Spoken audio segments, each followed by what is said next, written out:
দেশের বিভিন্ন এলাকায়ও বেড়েছে ইলিশের দাম। বাজারে ইলিশের দর রপ্তানি মূল্যের চেয়ে বেশি হওয়ায় ক্ষোভ জানিয়েছেন ক্রেতারা। বাজার তদারকি জোরদারের দাবি জানিয়েছেন তারা।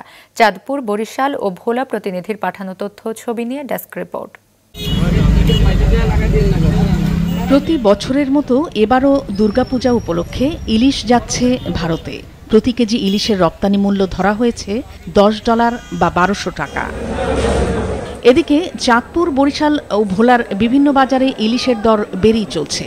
আকার ভেদে কেজি প্রতি এখন বিক্রি হচ্ছে 1600 থেকে 1800 টাকায়। রপ্তানি মূল্যের সাথে দেশের বাজারে ইলিশের দরের এই অসামঞ্জস্যে ক্ষোভ জানিয়েছেন ক্রেতারা। ঢাকা আর এখানকার রেট প্রায় সেম।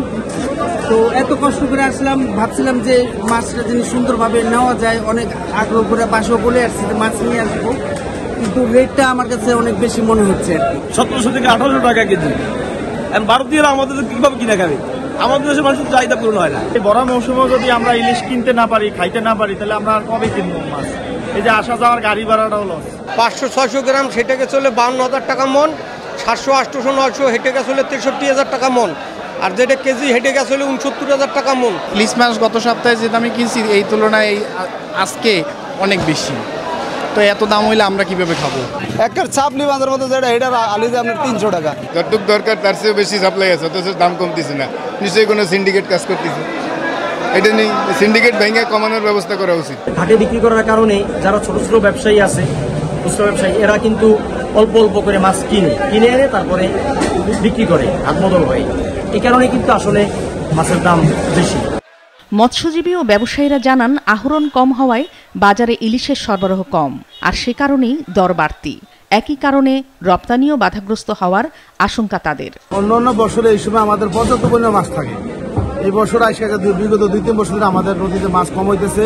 মাছ নাই, চাহিদার তুলনায় 25% মাছ নাই। যে পরিমাণ চাহিদা বাজারে, ওই পরিমাণ উৎপাদন না থাকায় ইলিশের দাম অনেক বেশি। ভাদ্র মাসে অন্য বছর যেই মাছটা পায়, সেই মাছটা এই বছর এখনো হয় নাই। 250-টিরও বেশি ডিজাইন অপশন নিয়ে ওয়ালটন স্মার্ট ফ্রিজ, বোঝে আপনার প্রয়োজন। এদিকে মৎস্য কর্মকর্তারা জানান, গেল কয়েক বছরে নদ নদী ও সাগরে ইলিশ উৎপাদন বেড়েছে। এবারও উৎপাদনে লক্ষ্য পূরণ হবে বলে আশাবাদী তারা। 2023-24 আমাদের টার্গেট আছে 35,000 মেট্রিক টন। তা আমরা আশা করছি যে আগামীতে ইলিশের উৎপাদনটা আমাদের এই ধারা অব্যাহত থাকবে।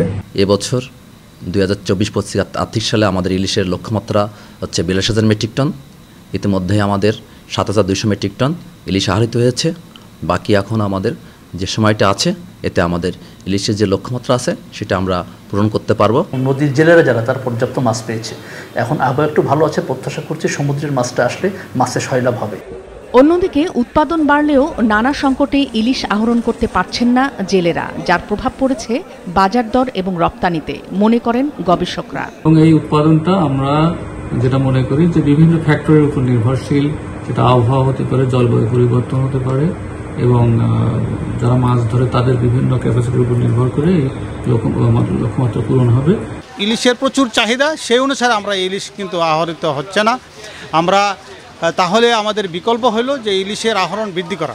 আমরা অবশ্যই আমাদের যে সংশ্লিষ্ট যে স্টেক হোল্ডারগুলো আছে তাদেরকে নিয়ে সরকারের উচিত হবে যে আপনার এই আমাদের ইলিশের আহরণ এবং উৎপাদন আরও বাড়ানো।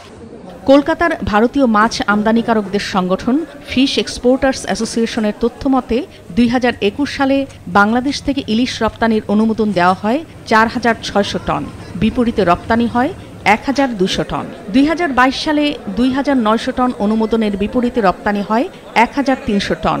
2023 সালে ইলিশ রপ্তানির অনুমোদন দেওয়া হয় 3,950 টন, আর রপ্তানি হয় 1,300 টন।